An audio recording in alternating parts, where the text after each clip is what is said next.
Hello दोस्तों, नमस्कार। मेरे YouTube चैनल में आप लोगों का स्वागत है। हम लोगों का चल रहा है अंतरराष्ट्रीय राजनीति के अध्ययन के उपागम। अंतरराष्ट्रीय राजनीति के अध्ययन के उपागम में यह हमारा दूसरा वीडियो है। पहला वीडियो शायद आप लोग देख चुके होंगे। अगर नहीं देखे हैं तो प्लीज जाके पहला वीडियो जरूर देखिएगा, इसके बाद दूसरा वीडियो देखिएगा नोट्स बनाते हुए। चलिए देखते हैं आज दूसरे वीडियो में हम लोगों को क्या मिलता है। पहला पॉइंट हम लोग देखते हैं। पहला पॉइंट जो है अंतरराष्ट्रीय राजनीति के प्रक्रियात्मक, ध्यान से समझिएगा। अंतरराष्ट्रीय, क्योंकि जो अंतरराष्ट्रीय राजनीति के जो शब्द हैं थोड़ा क्लिष्ट हैं, जो है हमें जो है राजनीति की भाषा समझनी पड़ती है, क्योंकि क्वेश्चन तो आपसे राजनीतिक भाषा में ही पूछा जाएगा। जो व्यवहारिक भाषा हम लोग यूज करते हैं उसमें क्वेश्चन नहीं पूछा जाता है। इसलिए अगर आप अंतरराष्ट्रीय राजनीति पढ़ रहे हैं तो आप उसी भाषा में समझने का प्रयास करें जिस भाषा में आपसे क्वेश्चन पूछा जाए। तो चलिए, पहला क्वेश्चन क्या है? अंतरराष्ट्रीय राजनीति के प्रक्रियात्मक समाजशास्त्रीय उपागम से संबंधित है। कौन सा ऐसा विचारक है जो अंतरराष्ट्रीय राजनीति के प्रक्रियात्मक समाजशास्त्रीय उपागम से संबंधित है? कौन से उपागम से पूछ रहा है? प्रक्रियात्मक समाजशास्त्रीय उपागम से कौन सा विचारक संबंधित है? मोस्ट इंपॉर्टेंट है। प्रक्रियात्मक समाजशास्त्रीय उपागम, प्रक्रियात्मक समाजशास्त्रीय उपागम से संबंधित है डेविड मित्रेनी। आप चाहे असिस्टेंट प्रोफेसर का एग्जाम देंगे, चाहे नेट का एग्जाम देंगे, चाहे जेआरएफ का एग्जाम देंगे, पीजीटी का एग्जाम देंगे, एलटी का एग्जाम देंगे, फर्स्ट ग्रेड का एग्जाम देंगे, अगर आपके सिलेबस में अंतरराष्ट्रीय राजनीति है तो यह वीडियो आपके लिए है। यहाँ से जो है आपके बहुत सारे क्वेश्चन जो है जब आप एग्जाम देंगे तो उसमें जरूर बहुत सारे क्वेश्चन फंसेंगे। इसलिए आप लोग चिंता मत करिए, नोट्स बनाते हुए चलिए। मुझे भी पता है कि आप लोग बहुत महंगी कोचिंगों से जो है कोचिंग ले रहे होंगे और आपको नोट्स भी मिल रहे होंगे, लेकिन एक बार जो है आप जरूर ट्राई करिएगा दोनों में जो है कंपैरिजन करने का जब आप एग्जाम देके आइएगा तब। चलिए देखते हैं अंतरराष्ट्रीय राजनीति के प्रक्रियात्मक समाजशास्त्रीय उपागम से कौन संबंधित है। तो कौन है? डेविड मित्रेनी जो है संबंधित है अंतरराष्ट्रीय राजनीति के प्रक्रियात्मक समाजशास्त्रीय उपागम से। प्रक्रियात्मक समाजशास्त्रीय उपागम से संबंधित है डेविड मित्रेनी संबंधित है प्रक्रियात्मक समाजशास्त्रीय उपागम से। इसलिए रिपीट कर देते हैं कि आपके दिमाग में सेट हो जाए। दूसरा देखते हैं, अंतरराष्ट्रीय संबंधों का पोप किसे कहा जाता है? अंतरराष्ट्रीय संबंधों का पोप किसे कहा जाता है? मोस्ट इंपॉर्टेंट है मार्गेनथाउ। हैंस जे मार्गेनथाउ को जो है अंतरराष्ट्रीय संबंधों का पोप कहा जाता है। अंतरराष्ट्रीय संबंधों का पोप किसे कहा जाता है? हैंस जे मार्गेनथाउ को। चलिए आगे बढ़ते हैं हम लोग। अध्येयता निर्णय निर्माण उपागम में व्यक्तित्व कारक के अध्ययन से संबंधित है। अध्येयता, ध्यान से समझिएगा, अध्येयता निर्णय निर्माण उपागम, अध्येयता निर्णय निर्माण उपागम। ऊपर कौन सा उपागम पूछा गया था? ऊपर पूछा गया था आपसे प्रक्रियात्मक समाजशास्त्रीय उपागम। नीचे कौन सा उपागम है? अध्येयता निर्णय निर्माण उपागम। अध्येयता निर्णय निर्माण उपागम में व्यक्तित्व कारक के अध्ययन से संबंधित है। कौन से ऐसे विचारक हैं जो अध्येयता निर्णय निर्माण उपागम से संबंधित हैं? कौन से ऐसे विचारक हैं जो अध्येयता निर्णय निर्माण उपागम से संबंधित हैं? कौन है? Alexander L George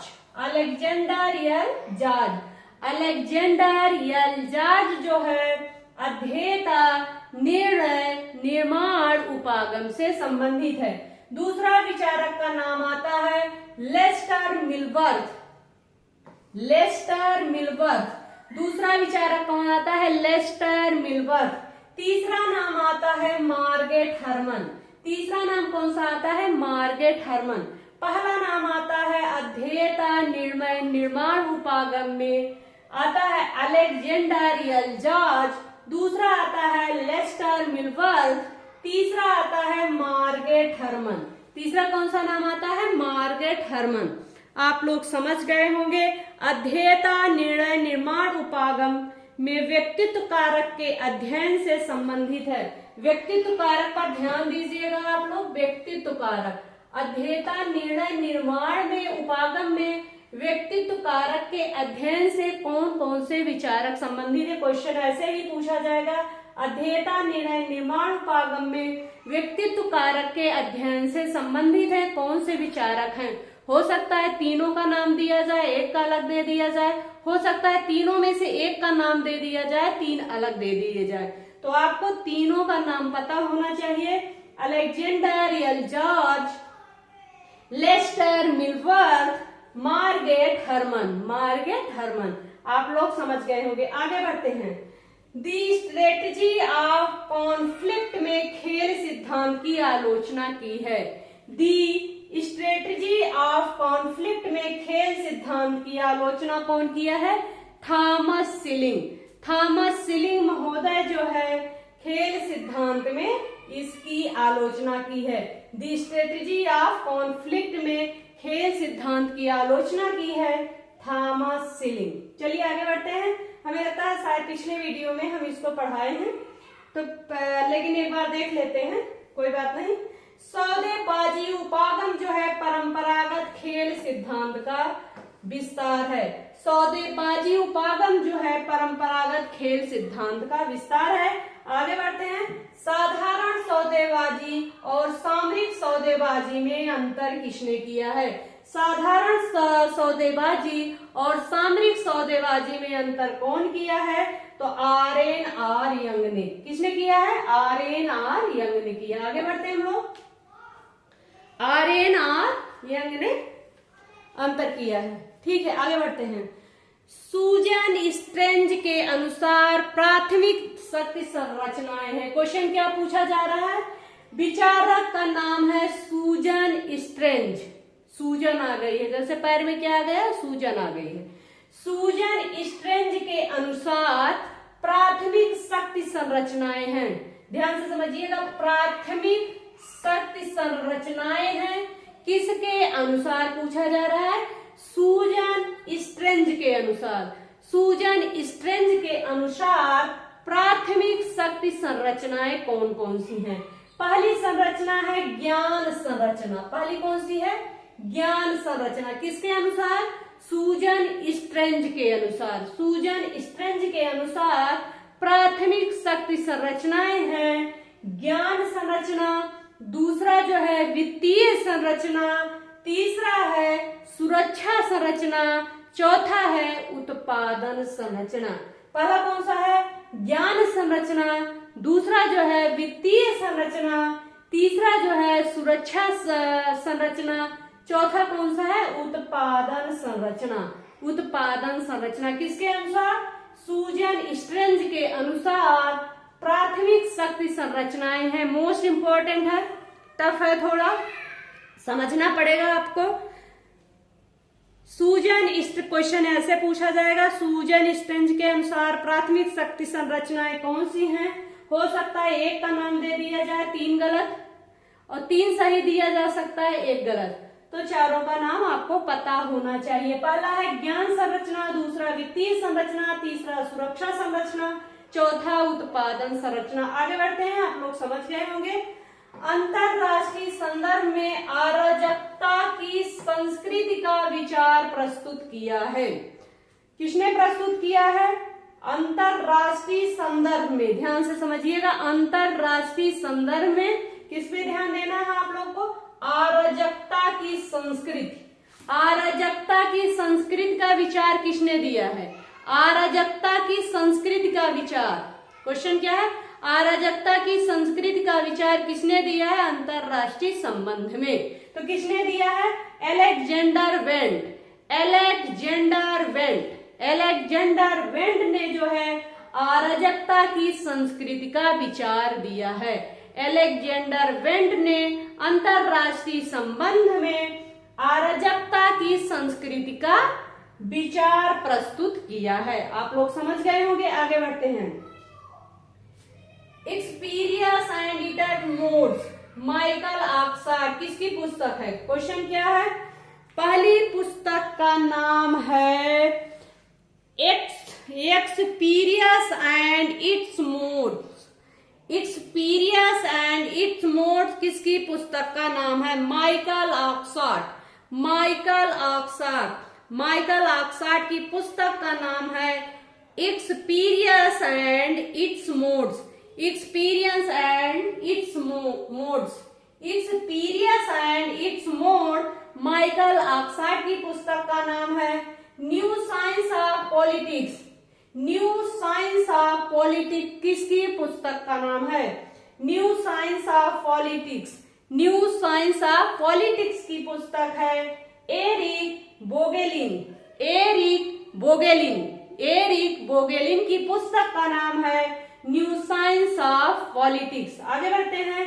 on power the natural history of its growth, on power the natural history of its growth किसकी पुस्तक है? जेवी नेल की पुस्तक है। जेवी नेल की पुस्तक है। एक बार फिर से रिपीट करते हैं। Experience and its modes Michael Oakeshott की है। Michael Oakeshott, experience and its modes. New science of politics Eric Voegelin. On power the natural history its growth किसकी पुस्तक का नाम है? जेवी नेल। नोट्स बनाते हुए चलिएगा, आप लोग समझ गए होंगे। आगे बढ़ते हैं। विचारधारा का अंत विचार के समर्थक हैं। क्वेश्चन ऐसे पूछा जाता है, विचारधारा का अंत विचार के समर्थक कौन है? विचारधारा का अंत विचार के समर्थक कौन है?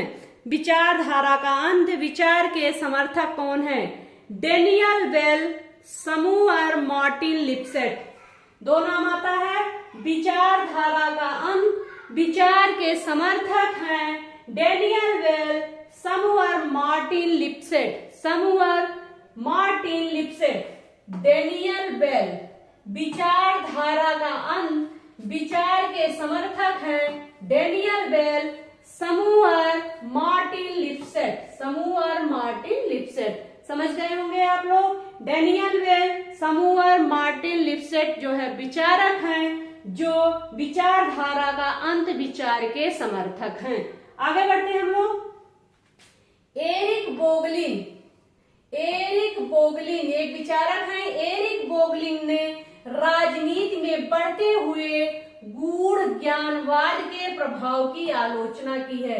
कौन सा ऐसा विचारक है जिसने राजनीति में बढ़ते हुए गूढ़ ज्ञानवाद की आलोचना की है? गूढ़ ज्ञानवाद समझिएगा आप लोग। गूढ़ ज्ञानवाद के प्रभाव की आलोचना किसने की है? गूढ़ ज्ञानवाद के प्रभाव की आलोचना किसने की है?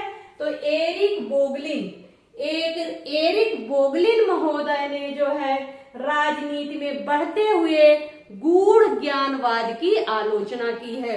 गूढ़ ज्ञानवाद की आलोचना की है एरिक बोगलिन ने राजनीति में बढ़ते हुए गूढ़ ज्ञानवाद के प्रभाव की आलोचना की है। समझ गए होंगे आप लोग। आगे बढ़ते हैं।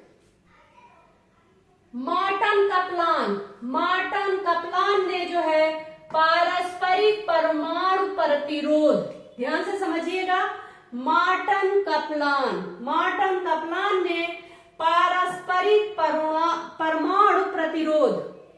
मार्टन कपलान पारस्परिक परमाणु प्रतिरोध को इकाई वीटो व्यवस्था कहता है। किसको जो है मार्टन कपलान जो है इकाई वीटो व्यवस्था कहता है? क्वेश्चन क्या पूछा जाएगा? कौन सा ऐसा विचारक है जिसने इकाई वीटो को जो है पारस्परिक परमाणु प्रतिरोध को इकाई वीटो माना? इकाई वीटो कौन मानता है? Marton Kaplan.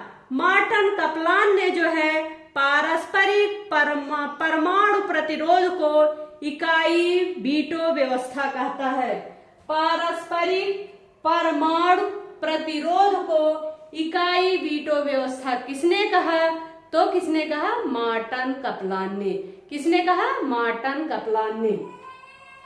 पारस्परिक परमाणु प्रतिरोध को इकाई वीटो व्यवस्था किसने कहा? तो मार्टन कपलान ने। आप लोग समझ गए होंगे, मोस्ट इंपॉर्टेंट है। मार्टन कपलान ने पारस्परिक परमाणु प्रतिरोध को इकाई वीटो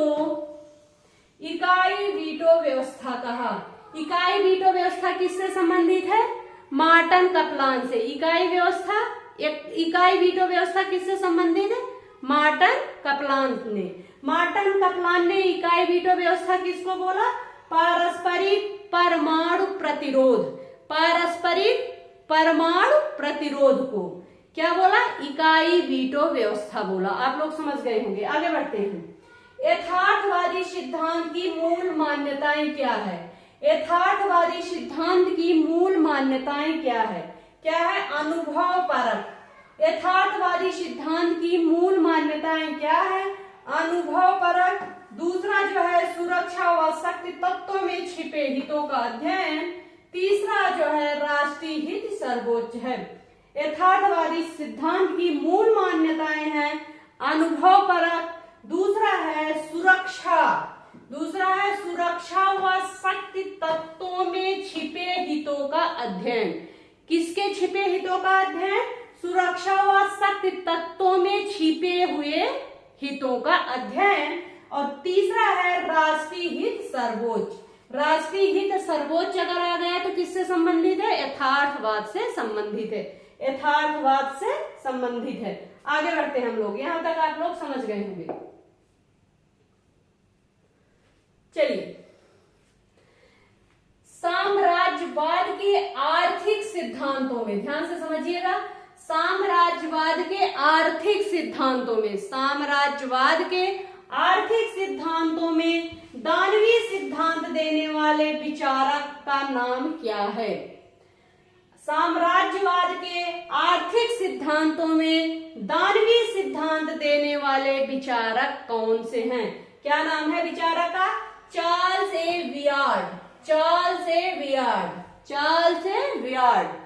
साम्राज्यवाद के आर्थिक सिद्धांतों में दानवीय सिद्धांत देने वाले विचारक हैं चार्ल्स ए वियार्ड। आप लोग समझ गए होंगे। आगे बढ़ते हैं। अंतरराष्ट्रीय राजनीति का अध्ययन मुख्यतः किस पर आधारित है? क्वेश्चन पूछा जाता है आपसे, कोई भी पूछ सकता है ऐसे कि अगर आप राजनीति पढ़ रहे हैं तो अंतरराष्ट्रीय राजनीति का जो अध्ययन है वह मुख्यतः किस पर आधारित है? तो किस पर आधारित है? सत्ता की राजनीति पर। किस पर आधारित है? सत्ता की राजनीति पर। सत्ता की राजनीति पर अंतरराष्ट्रीय राजनीति का अध्ययन मुख्यतः आधारित है सत्ता की राजनीति पर। आप लोग समझ गए होंगे। अंतरराष्ट्रीय राजनीति का अध्ययन मुख्यतः आधारित है सत्ता की राजनीति पर। आगे बढ़ते हैं। राजनीति शक्ति के लिए संघर्ष है। मोस्ट इंपॉर्टेंट है। किसका कथन है? राजनीति जो है शक्ति के लिए संघर्ष है। राजनीति जो है शक्ति के लिए संघर्ष है। किसका कथन है? यह कथन है मॉर्गेनथाउ महोदय का। राजनीति शक्ति का अध्ययन है। राजनीति शक्ति के लिए संघर्ष है। राजनीति शक्ति के लिए संघर्ष है। यह कथन है मॉर्गेनथाउ। मॉर्गेनथाउ की पुस्तक का नाम है politics among the Nations. Politics among the nation किसकी पुस्तक है? पॉलिटिक्स अमंग द नेशन किसकी पुस्तक है? तो किसकी पुस्तक है? मॉर्गेनथाउ महोदय की पुस्तक है। आप लोग समझ गए होंगे। आगे बढ़ते हैं। दक्षेश में वर्तमान में कितने सदस्य हैं? दक्षेश में वर्तमान में 8 सदस्य हैं। भारत, बांग्लादेश, नेपाल, भूटान, श्रीलंका, पाकिस्तान, मालदीव, अफगानिस्तान। आप लोगों को पता होगा। आगे बढ़ते हैं। असंलग्न राष्ट्र या गुटनिरपेक्ष देशों का प्रथम सम्मेलन कहाँ हुआ था?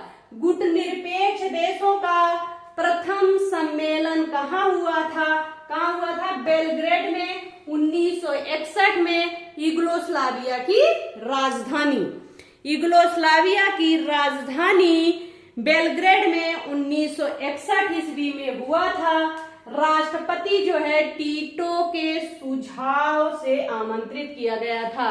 राष्ट्रपति जो है टीटो के सुझाव से आमंत्रित किया गया था।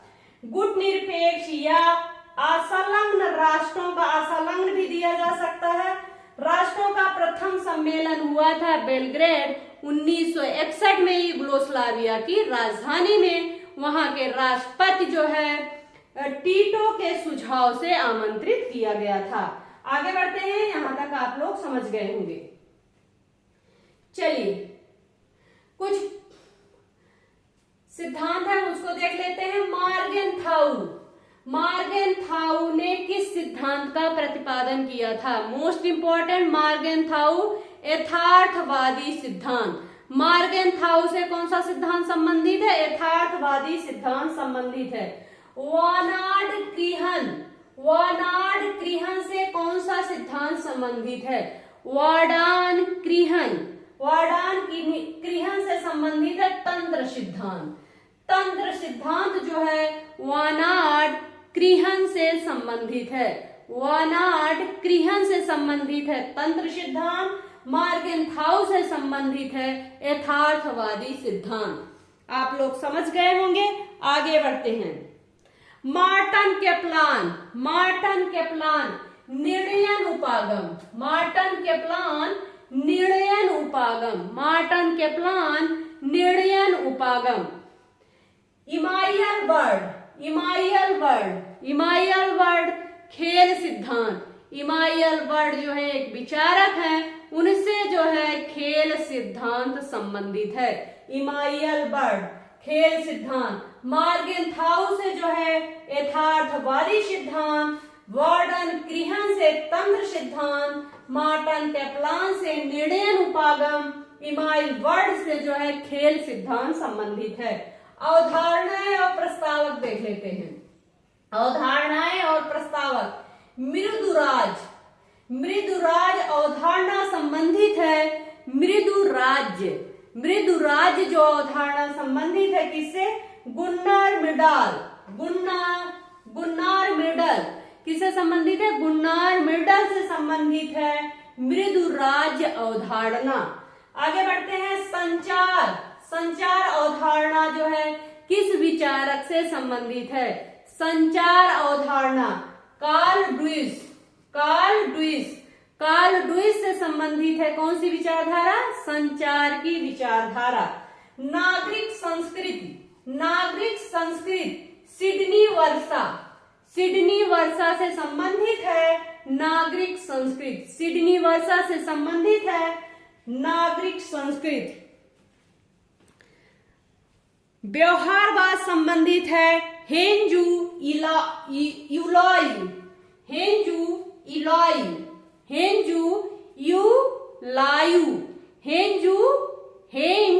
यूलायू। थोड़ा बोलने में टफ है, इसका उच्चारण करना थोड़ा टफ है, क्योंकि ये जो है विचारक का नाम थोड़ा टफ है, उसको लेने में थोड़ा दिक्कत होती है। तो हेंजू यूलायू किससे संबंधित है? व्यवहारवादी अवधारणा से संबंधित है। व्यवहारवादी अवधारणा से संबंधित है हेंज यूलायू। आप लोग समझ गए होंगे। एक बार फिर से रिपीट कर देती हूँ। अवधारणा प्रस्तावक मृदुराज जो है गुन्नार मिर्डल से संबंधित है। संचार जो है कार्ल ड्यूइस से संबंधित है। नागरिक संस्कृति जो संबंधित है सिडनी वर्षा से संबंधित है। व्यवहारवाद जो है हेंज यूलायू से संबंधित है। तो यह रहा हमारा दूसरा वीडियो। ज्यादा मत पढ़िए क्योंकि समझ में नहीं आएगा, हजम नहीं होगा, इसलिए जो है धीरे धीरे हम लोग अंतरराष्ट्रीय राजनीति को पढ़ते हैं। नोट्स बनाते हुए चलिएगा। धन्यवाद।